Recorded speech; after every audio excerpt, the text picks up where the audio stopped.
இப்பொழுது நடைபெற்று கொண்டிருக்கின்ற இந்த கூட்டத்தின் மூலமாக திரும்பவும் உங்களெல்லாம் பார்க்கின்ற ஒரு நல்ல வாய்ப்பினை என் வாழ்நாளில் உருவாக்கி தந்திருக்கின்ற நம்முடைய கழகத்தினுடைய தலைவர் மாண்புமிகு முதலமைச்சர் அவர்களுக்கு என்னுடைய நன்றியை வணக்கத்தையும் இந்த கூட்டத்தின் மூலமாக தெரிவித்துக் கொள்ளுகிறோம்.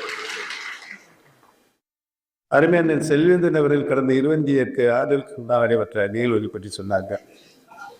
அவர் மாவட்ட கழகத்தினுடைய இளைஞரணி செயலராக, மாவட்ட கழக செயலராக, கொல்லிபரப்பு செயலராக பணியாற்றுவது அவருக்கு கீழ் பெரியகுளம் நகர இளைஞரணி துணை செயலராக பணியாற்றுகின்ற ஒரு நல்ல வாய்ப்பினை என் வாழ்நாளில் நான் முதலாக அரசியல் பெற்ற பதவி என்பதை நான் இங்கு நன்றியோடு இல்லையோடு பயப்படுகிறேன். அவருடைய பேச்சுக்கள் அருமையான காளிபுத்த அண்ணனுடைய பேச்சுக்கள் 2 பேருக்கும் போட்டி வைத்தால் யார் வெற்றி வருவார்கள் என்ற நிலையில் யாரும் தீர்மானிக்க முடிவாக அந்த காலகட்டத்தில் இருந்தது. அவர்களை நாங்கள் பார்த்து வியப்போடு பார்ப்போம். சரளமாக திறந்துவிட்ட மடையிலிருந்து தண்ணீரை போய் திறந்து விடுவதால் ஒரு வேகத்தில் அது மாதிரி பேசுகிற ஒரு இலக்கிய படைப்பாளராக, பண்பாளராக, அரசியல் நேரே நாகரிகங்கிறது அனைத்தையும் கொண்டு வந்த ஒருங்கின் மக்களுடைய சிந்தனையில் கொண்டு இருந்த ஒரு அருமையான பேச்சாளராக எங்களுக்கெல்லாம் ஒரு முன்மாதிரியாக ஆசிரியராக இருந்தார்கள் என்று நான் இங்கு நன்றியோடு தெரிவித்துக் கொள்ளுகிறேன். அதிமுக என்ற இயக்கத்திலிருந்து அண்ணா உருவாக்கிய திராவிட முன்னேற்ற கழகத்தில் என்னை இணைத்து கொண்டு இம்மாதிரியாக கூட்டங்களை என்னை கலந்து கொள்ள செய்தது எனக்கு ஒரு நல்ல வாய்ப்பினை தந்திருக்கிற நம்முடைய கழகத்தினுடைய தலைவர் மாண்புமிகு முதலமைச்சர் அவருக்கு நான் என்றும் நன்றி கடன் பட்டிருக்கிறேன் என்பதை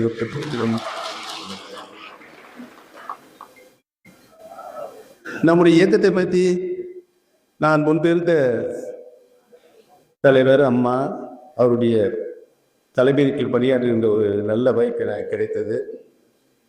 மாண்புமிகு அம்மா அவர் எனக்கு நகரமன்ற தலைவராக தொடர்ந்து 5 முறை சட்டமன்ற உறுப்பினராக என்னை பணியில் அமர்த்தினார்கள்.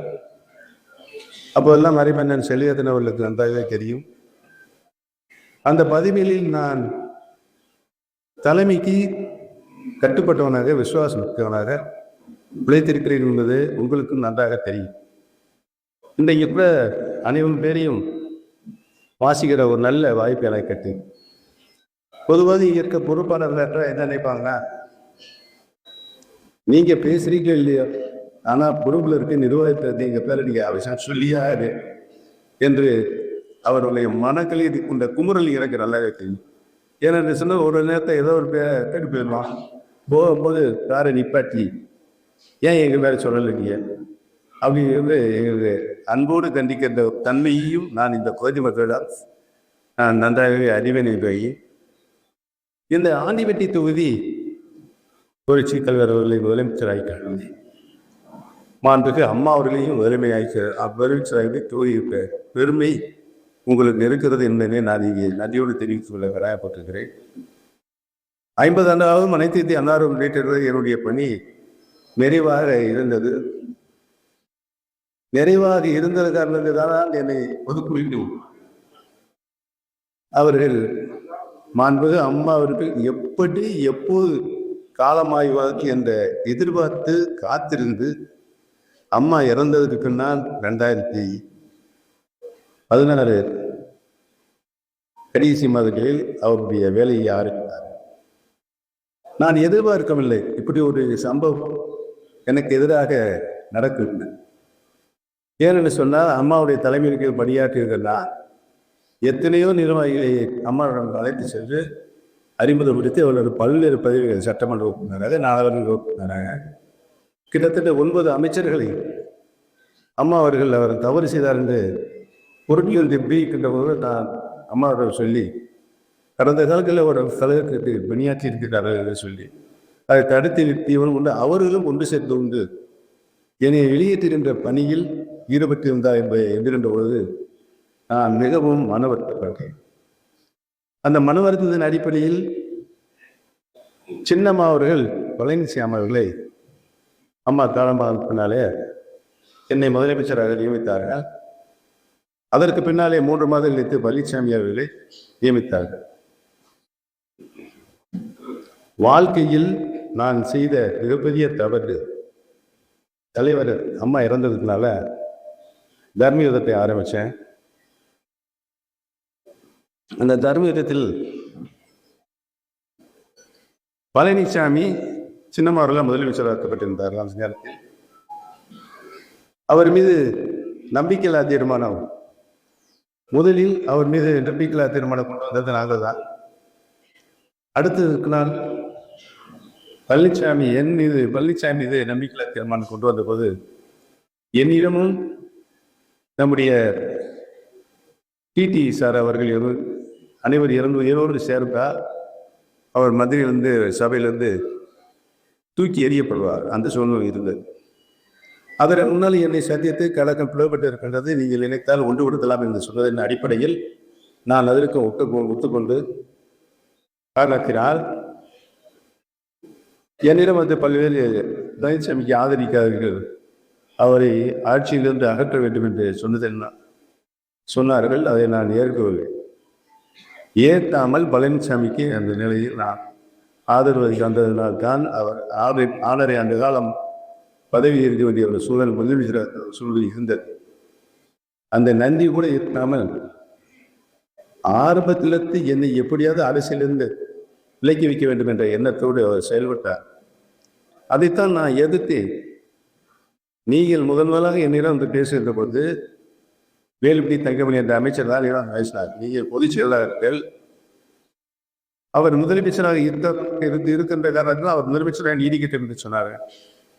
நான் எனக்கு எந்த பதவியும் வேணாங்க, அவரே முதலமைச்சர் அந்த பொதுச் செயலாளர் அந்த யாராவது எடுத்துக்க அப்படின்னு சொன்னேன். இல்லை நீங்கள் இருங்க, பேச்சு பெரிய நீங்கள் பாருங்க அப்படின்னு சொன்னான். சரி ஒத்துக்கொண்டேன். அடுத்த நாள் இணைப்பு தேதி குறித்தாகிவிட்டது, நேரம் குறித்தாகிவிட்டது. நைட்டு 11 மணிக்கு முதலமைச்சராக இருக்கின்றவர் எனக்கு தான் கட்சியில் பதவி வேணும்ல அப்படின்னு கேட்கும்போது அப்போதே இந்த ரெட்டை ஒருங்கிணைப்பாளரை இங்கே கொண்டு வராங்க. ஏன்னா ஏற்கனவே பொதுச்செயலாளர் அம்மா வேணாம் அப்படின்னு சொல்லி முடிவு பண்ணி அவங்க பொதுச்செயலாளர் இருக்கட்டும் அப்படின்னு சொல்லி நிரந்தர பொதுச்செயலாளர் அம்மா, அதனால பொதுச்செயலாளர் பதவி யாருக்கு வேணாம் என்று முடிவெடுக்கப்பட்டு என்னை ஒருங்கிணைப்பாளர் அவர் முதலமைச்சராக சொல்லி அந்த பணி முடிந்தது. நைட்டு 11 மணிக்கு அவர் நீங்கள் ஒருங்கிணைப்பாளராக, அவர் இணை ஒருங்கிணைப்பாளராக இருக்கட்டும் அப்படின்னு சொன்னதால சரின்னு சொல்லிட்டேன்.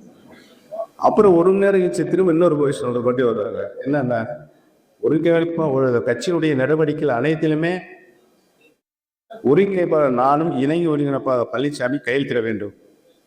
இது எப்படி சாத்தியப்படும்? இது சாத்தியப்படாதுங்க. பின்னால பெரிய பிரச்சனை இருக்குது. ஒரு சின்ன சின்ன மனசாமல் இருந்தால் கூட அந்த முடிவெடுப்பதில் தாமதமாகும் என்ற கருத்து விவாதம் என்று சொன்னதன் அடிப்படையில் அவர்கள் ஏற்க மறுத்தார்கள். சரி, நான் வேணா உதறினேன்னா பன்னீர்செல்வம் கழகம் இடைவெளிக்கு கதையாக இருக்கிற சில தவறான கருத்து தொண்டர்கள் பரிவரை முயற்சி நான் அதுக்கு சரி என்று சொல்லிவிட்டேன்.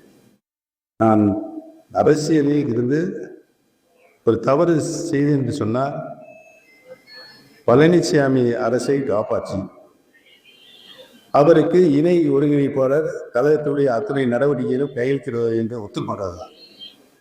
4 வருஷம் அவர் என்னென்ன செய்தாலும் அதில் ஒத்துழைச்சு கண்ணை மூடிட்டு இந்த பிரச்சனையை பண்ணக்கூடாது, கழகம் என்ன பிளப்ப விடப்ப கடைசியில் 2016 முடிஞ்சு 2021 தேர்தல் வருவதற்கு 1 வருஷத்துக்கு முன்னால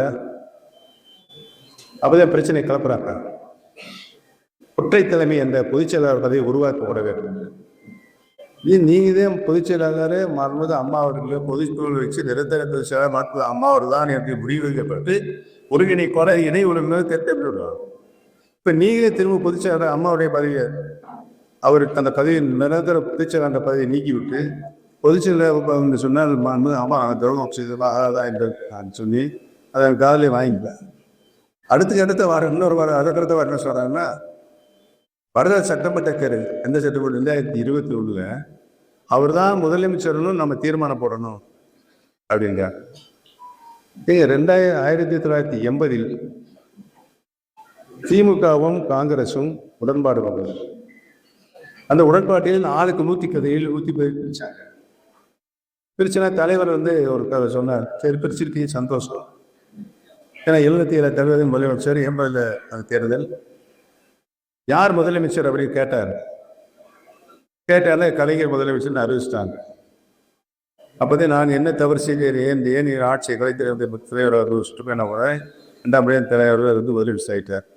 அந்த நிலைமை இப்பொழுது நீங்கள் முதலமைச்சரை மொழியே நீங்கள் அறிவித்தீர்கள் என்று சொன்னால் தேர்தலில் தோல்வியை சந்திக்க வேண்டிய சூழல் ஏற்படும் பிரச்சனை கேட்கல. அவர் அறிவிச்சாங்க, முடிஞ்சு போச்சு. 2020 தேர்தல் வருது, முதலமைச்சர் பழனிசாமி அறிவிச்சிருங்க. இப்போ கலைஞர் வந்து நம்ம கழக தலைவர் தளபதியை வந்து ஒரு கொஸ்டின் போட்டார். நம்ம பத்திரிகை மற்றும் தொலைக்காட்சி நண்பர்கள்லாம் தளபதியை பார்த்து, பழனிசாமி வந்து தேர்தல் பிரச்சாரத்தை ஆரம்பித்து விட்டாரே, நீங்கள் எப்போது ஆரம்பிக்க போகிறீர்கள்? பழனிசாமி தேர்தல் பிரச்சாரம் ஆரம்பிச்சுட்டாரா? உறுதியாக நான் வெற்றி பெற்று தமிழ்நாடு முதலமைச்சராக பதவி நேற்று அன்றைய 2021 தளபதி அவர்கள் சொன்னார்கள். தளபதி அவர் சொன்னபடியே அவர் வெற்றி பெற்று முதலமைச்சராக இந்த 5 ஆண்டு காலம் முதலமைச்சர் என்ற பொறுப்பில் இருந்து கொண்டு மக்களுக்கு ஆற்ற வேண்டிய பணிகள், கடமைகள், பொறுப்புகள் இவைகளெல்லாம் முத்தமிழறிஞர் கலைஞர் பயிற்சி பெற்ற காரணத்தினால் மிக தெளிவாக மக்களுக்கு என்ன தேவையோ, நாட்டு மக்களுக்கு என்ன தேவையோ, நாட்டு வளர்ச்சிக்கு என்ன தேவையோ என்று பார்த்து கோவிந்த கவனித்து செயலாளர் என்ற முதலமைச்சராக இந்திய அளவில் பொருளாதார வளர்ச்சி 7% கீழாக இருக்கின்ற நேரத்தில் தமிழகத்தில் மாண்புமிகு முதலமைச்சருடைய தலைமையில் 5 ஆண்டு காலத்தில் பொருளாதார வளர்ச்சி நிலையை 11.08% உயர்ந்ததற்கு காரணம் மாண்புமிகு நம்முடைய முதலமைச்சருடைய